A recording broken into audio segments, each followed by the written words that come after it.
Expect the best used car deals guaranteed. Visit arnoldclark.com.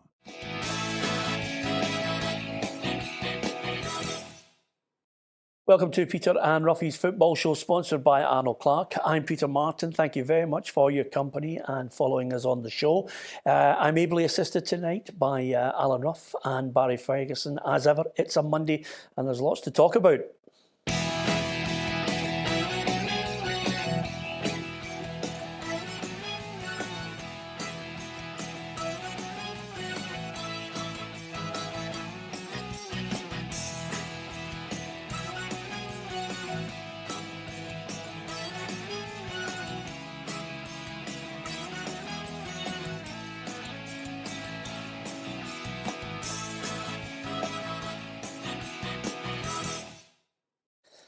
Yeah, weekend number one of the Scottish Premiership season. Lots of goals to discuss and, of course, win, lose or draw. We'll get your thoughts on your favourite team as well. We don't like to start with unsavoury incidents, but there was a late winner at Rugby Park. Rangers sealing a 2-1 victory, but the unsavoury scenes of Rangers fans celebrating the goal on the top of a shelter which collapsed.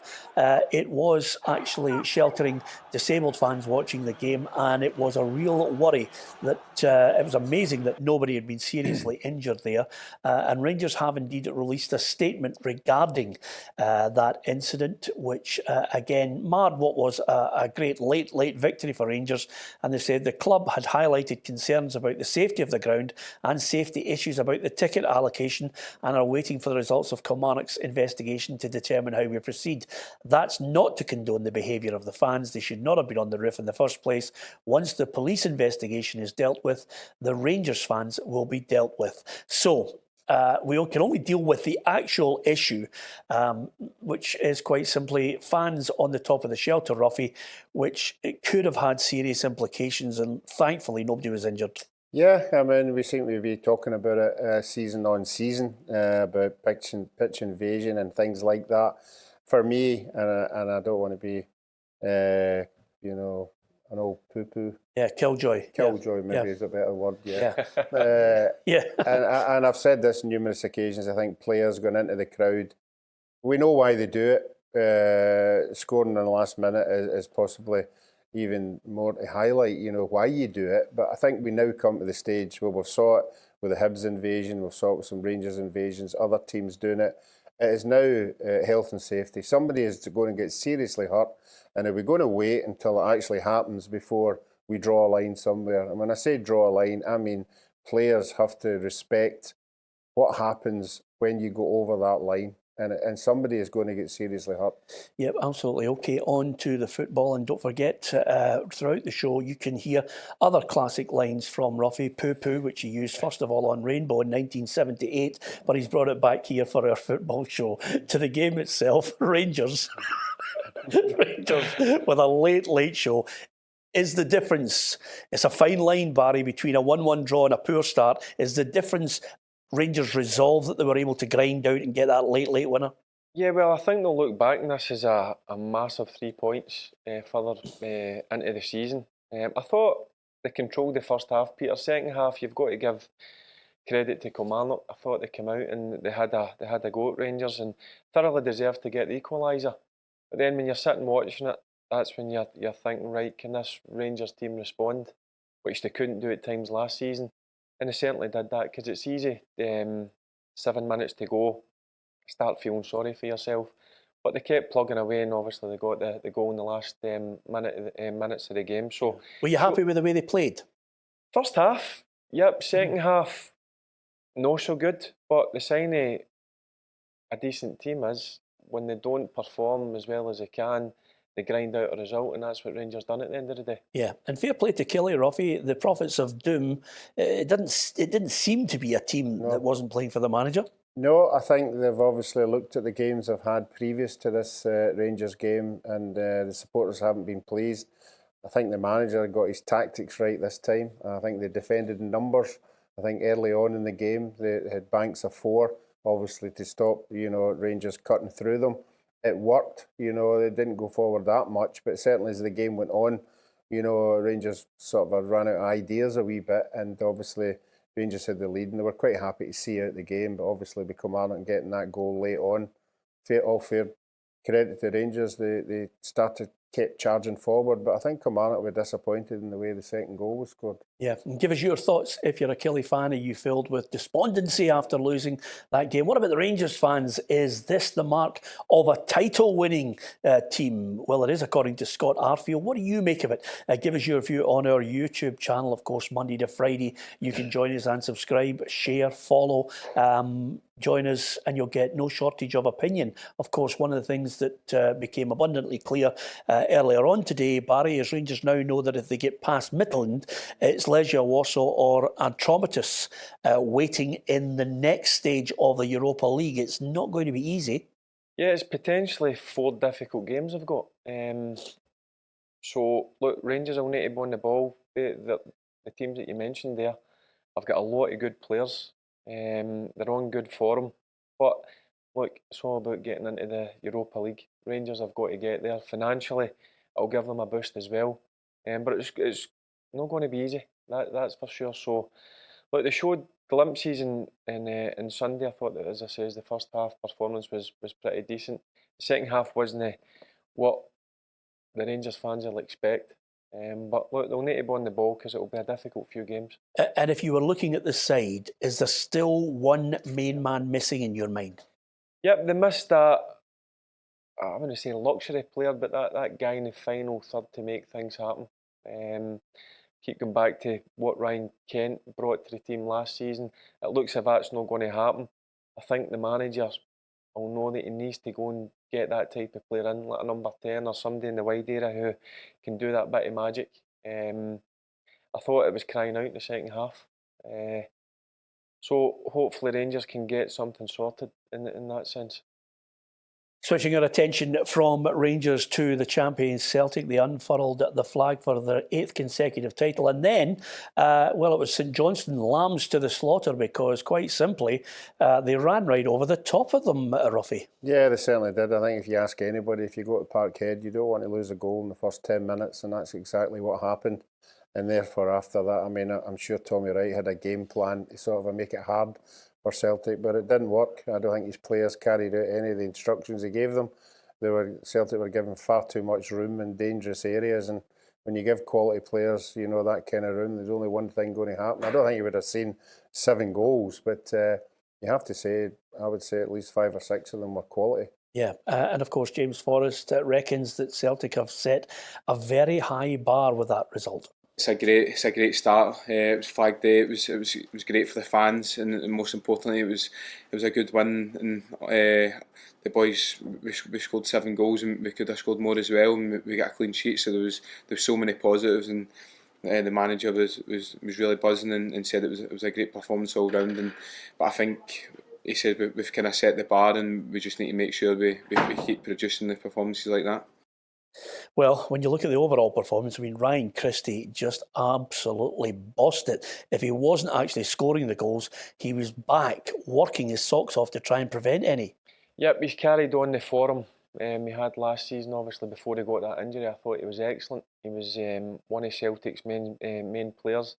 In the game on Saturday, he ran the show from start to finish.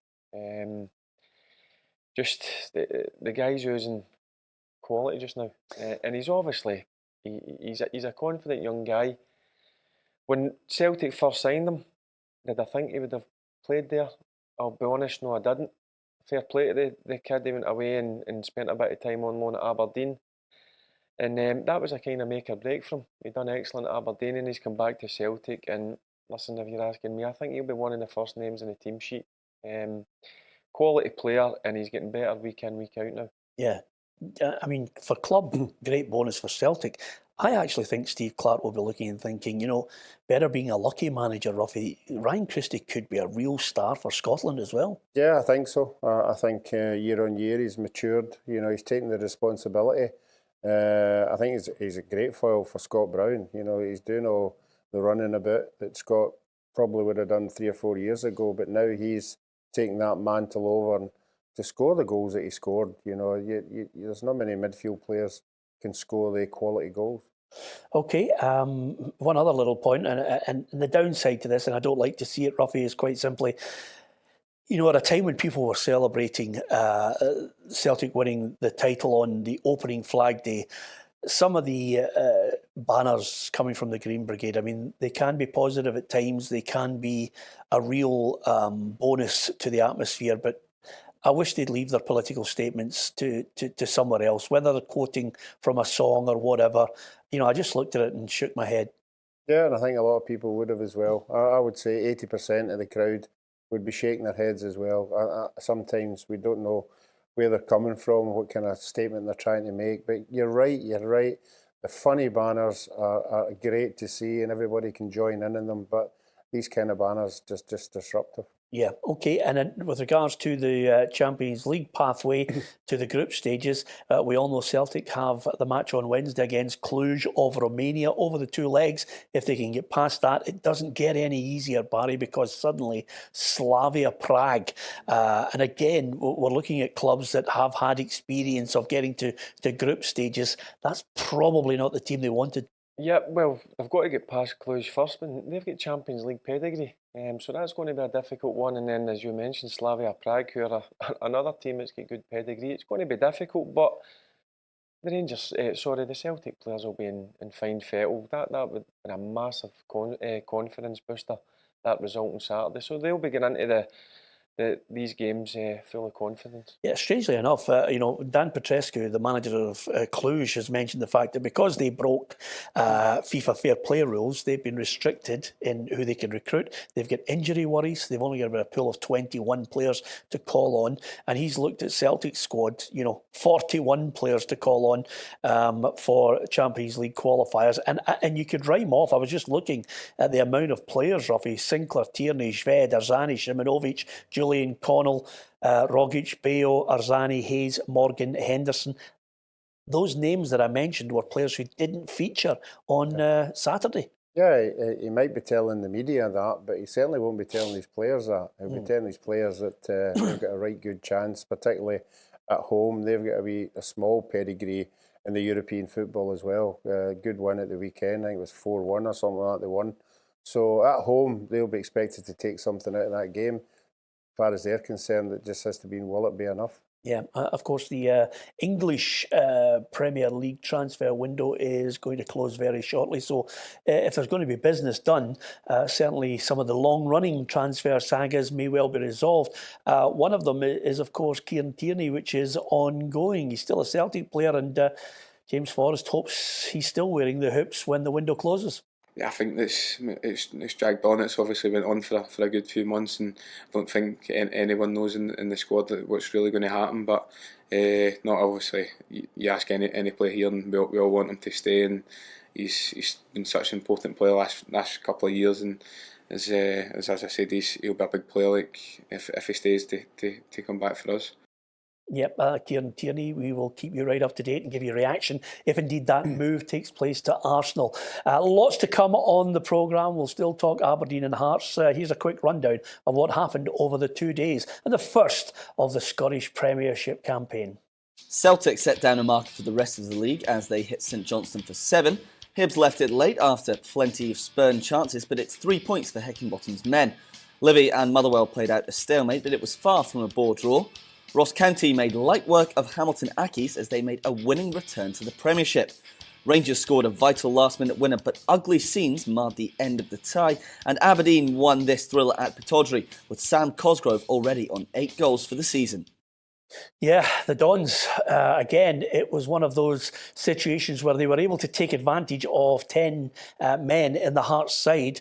And I think at the end of it, Sam Cosgrove, he should just go out and try slot machines, the lot, go out and put money on the lotto, go out to a nightclub and enjoy himself because he's scoring every minute of the day.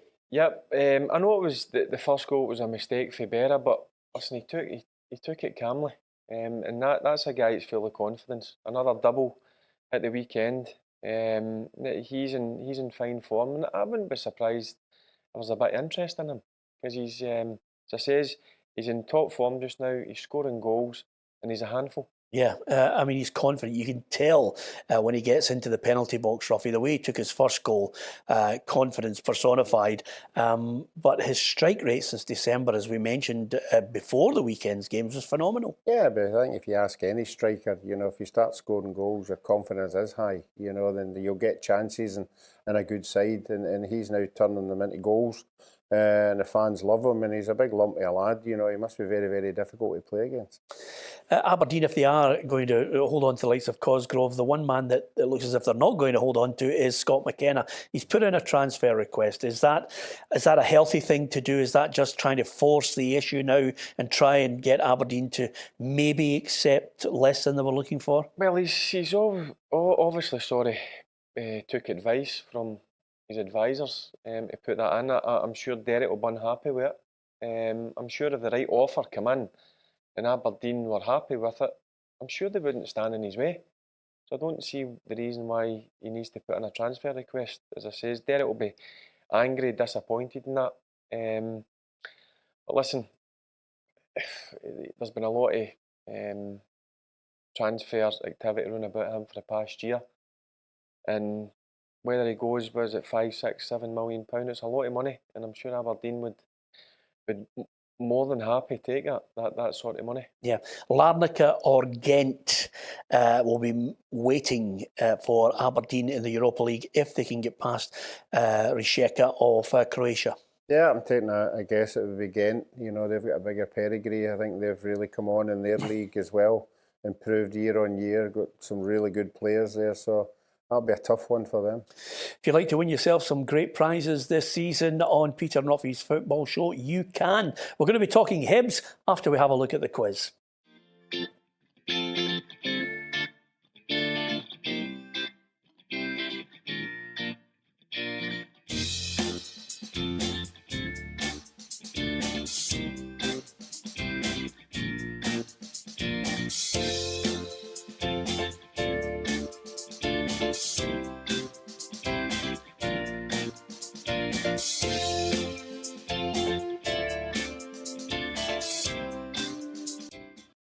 Seems like it was only yesterday. Competition, good luck with it. You could pick yourself up a nice prize, one of our PLZ team T-shirts. Hibs, Scott Allen, we've raved about him. We're big fans. He popped up with a winner. Yep, he was the difference. I've said it plenty of times. I'm glad that he's made the move. He's the type of boy that needs to now go and play 40, 50 games a season, because I think when he gets that number of games under his belt, he'll be the star man there. There's no doubt. He brings that extra quality. We've seen when he was on loan there previously. So look, he'll be a big player for Hibs this season, and he's one that will make the difference. Yeah, a good win for them. Although, credit to St Mirren, everybody was worried about the lack of signings that Jim Goodwin was getting. The board are trying everything they can. They put up a good performance. Yeah, they certainly did. A couple of players who just come in through the week were very prominent, and Marciano had 2 or 3 excellent saves. I think as the game was going on, I think Jim Goodwin would have been happy with the draw and taking the point. But again, it's a wee bit of a downer to lose a goal so late on in the game, so you have to pick his players up. Yeah, I wonder, Ross County against, I beg your pardon, not Ross County, Livingston against Motherwell. I was tipping Motherwell for great things. Their next matchup is against Celtic next weekend, but they couldn't find a way past Livy. No, I watched the game. I thought it was one of the better, nothing each. I think there was goal-mouth incidents at both ends, goalkeepers making saves, strikers having shots on target, and it was a thoroughly entertaining game to see. So I think both sets of teams would be happy with the point. Nobody wants to lose their first game, so they'll move on for that. Yeah, I think Motherwell will come good.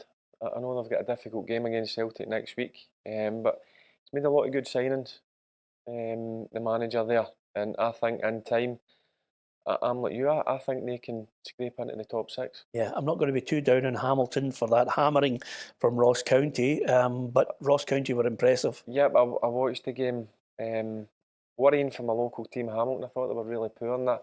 I listened to Brian Rice after the game, and he says it's not good enough. I expected them to go up and try and get something, but Ross County were too good for them, too strong for them, looked more hungrier, and they thoroughly deserved the win. Yeah, okay. That's the weekend in the Scottish Premiership. Give us your views on your team, any of the incidents you might want to talk about. Who do you think will be the star man in your side? And are you worried if you didn't have quite the positive start for your team in the Scottish Premiership? Give us your thoughts on what you think should change. Players coming in, players that should be going out.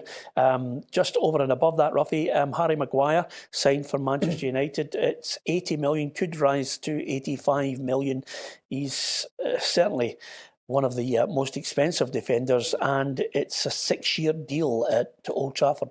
Yeah, it's certainly English Premiership money. That's the range that you're working in. You know, it doesn't matter who you are. If you're going to quality player, you're talking 60 million upwards. I'm not convinced he is that centre half. You know that I think Man United. No, I'm amazed you said that, Robbie, because we're actually looking here and we're saying, I'm not convinced at an £80 million signing. I mean, I understand where Ruffy's coming from. Kyle Walker, 50 million. John Stones, 50 million. Yeah. Look, I've seen him plenty of times last year, and he certainly is a good player. There's no doubt, but you're looking at him and Van Dijk, for instance. Night and day. Van Dijk's well ahead of him, but listen, he's got a lot of pressure on his shoulders now. £80 million. He'll need to start producing the goods. Yeah, but money's crazy, Peter. Oh, it's mental. I'm just actually thinking how much would you be worth in today's market? I'd love to have been your agent if it was 2019. It would be unbelievable, wouldn't it? I would love to be still playing. Absolutely, Ruffy. You'd be on a few quid yourself if you were playing now. If you're a goalkeeper, you were then. Money's no everything. And on that bombshell from Ruffy, thank you for watching. Don't forget to subscribe to our YouTube channel. We'll be back tomorrow.